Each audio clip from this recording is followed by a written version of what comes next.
इश्क़ इरफ़ा की दौलत रशीदी में है। सुभान अल्लाह, सुभान अल्लाह। अब बस मेरी तकरीर यहाँ से शुरू हो रही है। ई को हल्का सा कम करें, ज्यादा कम ना करें। तकरीर का पहले टाइटल सुन लीजिए, फिर तकरीर आपके इंशाल्लाह समझ आ जाएगी।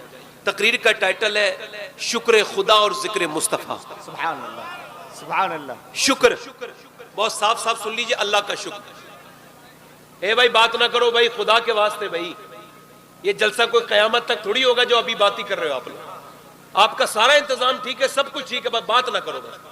और आप बैठ के सुनेंगे, ये भी मेरे लिए दाद है, आराम से बैठ के सुने, बस मेरी बात सुन लें आप।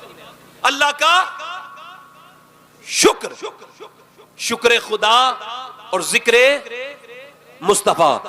अब सवाल ये पैदा होता है, शुक्र किस बात का अदा किया जाए? तो जवाब इसका यह कि अल्लाह ने हमें इंसान बनाया, ये शुक्र की बात है। बेशक अगर अल्लाह इंसान न बनाता तो हम कुछ कर लेते। 18,000 मखलूकात में सबसे अशरफ और सबसे मुशर्रफ करके पैदा किया। हल अता अल इंसानि हीनुम मिनद दहरि लम यकुन शय्यन मज़कूरा। अल्लाह कुरान में इरशाद फरमाता है, इंसान पे ऐसा दौर गुजरा है कि वो कोई काबिल जिक्र शय न था। ये तो मेरे अल्लाह ने मेहरबानी की कि इंसान बना दिया। इंसान बनने के लिए कितनी बड़ी बात है। सरकार ख्वाजा मुइनुद्दीन हसन चिश्ती रज़ी अल्लाह तआला अन्हु फरमाते हैं बायजीद बस्तामी के बारे में, वो कहते हैं बायजीद बस्तामी इतना बड़ा अल्लाह का वली है कि जब वो हम रोते हैं तो आंखों से आंसू निकलते हैं। जब बायजीद बस्तामी रोते थे तो आंसू नहीं निकलते थे, बल्कि आंखों से खून निकलता था। अल्लाह अल्लाह अल्लाह अल्लाह अल्लाह। एक गुजारिश और कर लेता हूं, तकरीर को शुरू कर रहा हूं। जिन लोगों को जाना उनसे गुजारिश है पहले ही चले जाएं। बीच में से उठ के जाएंगे तो लगेगा न जाने मैंने कौन सी खराब बात कह दी जो उन्हें बुरी लग गई, है ना। कुछ बैठ के सुना करें, है ना। तवज्जो है मेरी बात पर? बस मेरी बात सुन ले।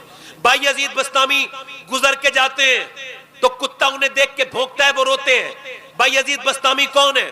उनकी वालदा कहती है ऐसा नहीं कि मेरा बेटा बड़ा होकर वली बना था, जब वो मेरे पेट के अंदर था तब भी मुझे एहसास था कि ये अल्लाह का सच्चा वली है। किसी ने पूछा कैसे? कि जब मैं खाना खाती थी और लुकमे की तरफ हाथ बढ़ाती थी तो जब अगर ये शक होता था हलाल है या हराम है, तो मेरा बेटा अगर हराम होता था ना तो मेरे पेट के अंदर टक्करे मारने लगता था।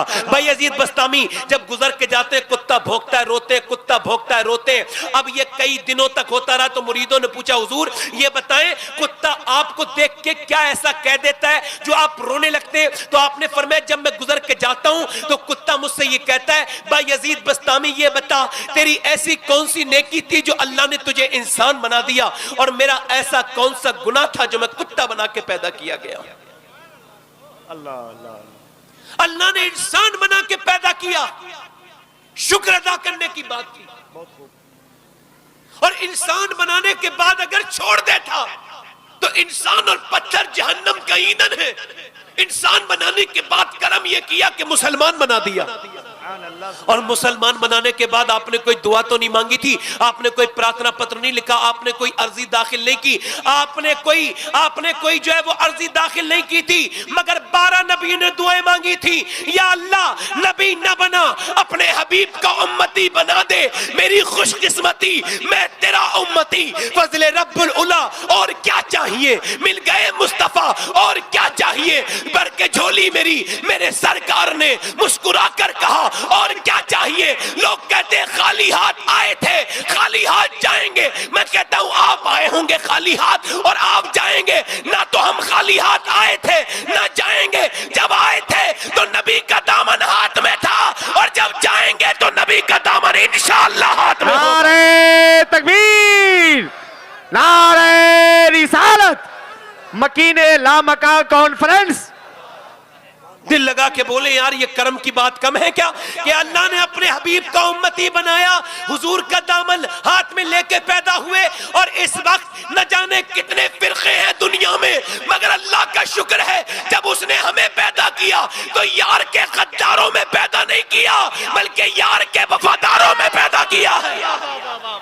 जिंदाबाद जिंदाबाद। यार के वफादारों में पैदा किया। मगर इंसान नाशुक्रा है, नाशुक्री करता है, वो ये सोचते ही नहीं कितनी बड़ी उसको अल्लाह ने नेमतें अता की हैं कि अपने हबीब का गुलाम बनाकर इस दौर में गौसुल आजम का मानने वाला और आला हजरत के मसलक पे चलने वाला। मगर इंसान इस बात को समझता नहीं। पहले जमाने के लोग शाकिर थे, शुक्र अदा करने वाले थे, इसी वजह से दिल उनके मुतमईन थे। मेरे शेख मुहियुद्दीन अब्दुल कादिर इरशाद फरमाते हैं, लोग समझते हैं कि दौलत में सुकून है तो दौलत के पीछे भागते रहते हैं। फरमाते हैं लोगों, अल्लाह ने दौलत में सुकून नहीं रखा है बल्कि अपने शुक्र में सुकून रखा है।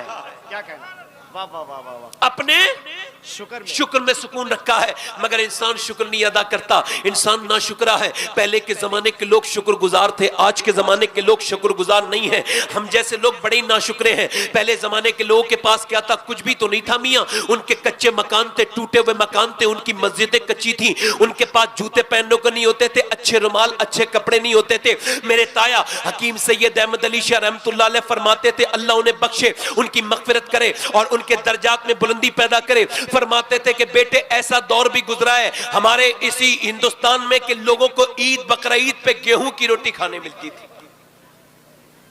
गेहूं की रोटी सिर्फ ईद बकरा ईद पे खाने मिलती थी। आप इतना शोर कर रहे हैं लोग, अल्लाह इन्हें माफ कर दे परवरदिगार। या तो इसका नाम जिक्र रसूल ना रखा जाए, और रखा जाए तो एहतराम भी जिक्र रसूल वाला होना चाहिए। हक है। आज के जमाने के लोग नाशुक्रे हैं। पहले जमाने के लोग 1930 में जब हिंदुस्तान में कहर पड़ा था तो तकरीबन 50,000 हिंदुस्तानी मरे थे भूख से। अल्लाह। पहले के जमाने के पास, लोगों के जमाने में क्या था? लोगों के पास ना उनके पास लाइट थी, ना उनके पास एसी थी, ना उनके पास फ्रिज था, ना उनके पास जो पंखा था, ना उनके पास मियाँ गैस चूल्हे थे औरतों के पास, ना उनके पास मियाँ ना चक्कियां थी। पहले हाथों से औरतें जो है वो गेहूं पीसा करती थी, अनाज पीसा करती थी। और उस जमाने में लोग एक दूसरे का रुमाल मांग के कहते थे, यार अपना गमछा दे दे, मैं शादी में जा रहा हूं। एक दूसरे के कपड़े मांगते थे। मगर मोहब्बतें ऐसी थी, कोई किसी को ताना नहीं देता था।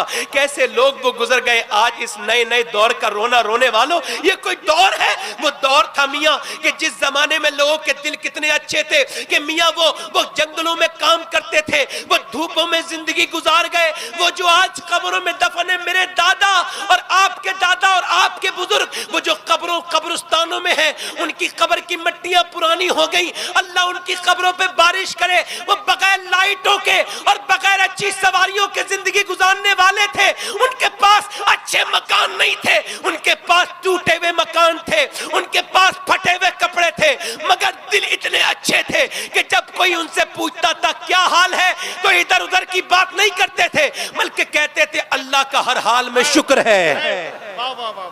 आज इंसान के घर में भरे हुए हैं, सुभान अल्लाह। आज इंसान के घर में गेहूं की बोरियां भरी हुई हैं, अनाज भरा हुआ है, बेहतरीन गाड़ियां, बेहतरीन पंखे, बेहतरीन जो है वो उनके रूम है, उनके घर है। मगर पूछो क्या हाल है तो कहते हैं बस कट रही है, बस शुक्र है। मैं एक साहब से मैंने पूछा क्या हाल है, हालांकि लगते थे वो पढ़े लिखे नेक आदमी है। मैंने उनसे पूछा क्या हाल है, कहने लगे बस ठीक है, काट रही है, काट रहा हूं, अल्लाह का शुक्र है। मैं कहने लगा इतनी लंबी बदतमीजी करने के बाद अल्लाह का नाम लेने की क्या जरूरत थी? अल्लाह के रसूल फरमाते मोमिन से जब कोई पूछे क्या हाल है तो वह इधर उधर की बात नहीं करता, वो दिल खोल के कहता है हर हाल में अल्लाह का शुक्र है।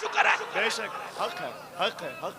उसे पता है कि मखलूक से, उसे मोमिन को पता होता है मखलूक से जब मैं शिकायत करूंगा तो मेरा मसला हल नहीं होगा। और मेरे शेख मुहियुद्दीन अब्दुल कादिर जीलानी इरशाद फरमाते हैं, मेरे गौसुल आजम फरमाते हैं इंसान की सबसे बड़ी तकलीफ यह है कि वो अल्लाह के सामने बाद में रोता है, लोगों के सामने पहले रोने लगता है। मेरी बातों को आप नजरअंदाज मत कीजिएगा, बहुत ध्यान से सुनिएगा। मैं कोई तकरीर नहीं कर रहा हूं, आपको जिंदगी जीने का मुझे भी अल्लाह सलीका दे दे और आपको भी सलीका दे दे। ये गौस पाक फरमाते इंसान की परेशानी यह है कि अल्लाह के सामने बाद में रोता है, लोगों के सामने पहले रो लेता है। अल्लाह को परेशानी बाद में बताता है, लोगों को पहले बता देता है, और फिर होता क्या, इज्जत खत्म हो जाती है, किसी लायक नहीं रहता। आप किसी के सामने रोएंगे फिर आप उसके सामने बोल नहीं सकते, वो कहेगा आप वही है ना जो मेरे सामने आके एक दिन रोए थे। मेरे शेख मुहियुद्दीन अब्दुल कादिर इरशाद फरमाते अगर तुझे रो नहीं था तो ऐसी जगह क्यों रोया जहां तेरी इज्जत भी खत्म हो गई और तेरा काम भी नहीं बना। रोना था ना तो अल्लाह के सामने रोता जो तेरी इज्जत भी बढ़ा देता और तेरा काम भी ठीक कर देता। नारे तकबीर, नारे रिसालत, अल्लाह के सामने बंदा रोता नहीं और लोगों के सामने रोता है। और फिर फरमाते हैं गौसुल आजम, तवज्जो चाहता हूं, गौसुल आजम फरमाते हैं कि गौसुल आजम फरमाते अल्लाह की शिकायत लगानी है तो उससे लगाओ जो अल्लाह से ज्यादा मेहरबान मिले। भाई आप लोग मेरी बात समझ नहीं रहे या समझ आ रही है मेरी बात? माइक वाले भाई से गुजारिश है थोड़ी आवाज और साफ कर दें। तवज्जो है मेरी बात पर? नहीं है।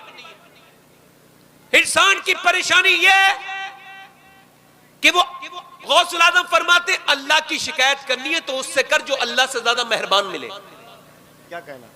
ये कहना कारोबार नहीं चल रहा है ना, ये शिकायत है,